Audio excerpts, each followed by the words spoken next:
बुद्धि का आत्मानुगामी होने योग्य प्रस्थापन प्रक्रिया ही साधना है ना। तो मध्यस्थ दर्शन में अब साधना शब्द परंपरागत शब्द है। बाबा जी साधना विधि और अध्ययन विधि दो विधि को बोले, लेकिन साधना शब्द लोगों को अच्छा भी लगता है। ऐसा लगता है कि कुछ ठोस कुछ है, कुछ करेंगे, है ना, कुछ थोड़ा सीरियसनेस आता है।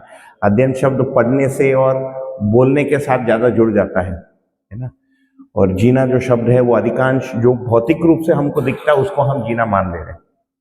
उसको आगे देखेंगे कि उसमें विचार पक्ष बहुत महत्वपूर्ण है। तो मन को वृत्ति के अनुरूप होने योग्य तैयार होना, वृत्ति को चित्त के अनुरूप, चित्त को बुद्धि के अनुरूप, है ना।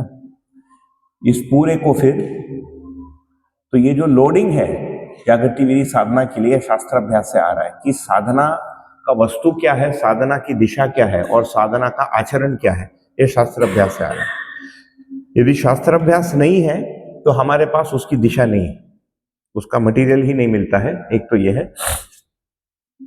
तो ये जो तीन अभ्यास है, कर्म अभ्यास, व्यवहार अभ्यास और जीवन क्रिया का, तो ये बाह्य संसार में मन वृत्ति चित्त का जो छाप है ना, जो इंप्रेशंस है चित्त में संसार का उसको फुलफिल करने के लिए है व्यवहार अभ्यास, कर्म अभ्यास।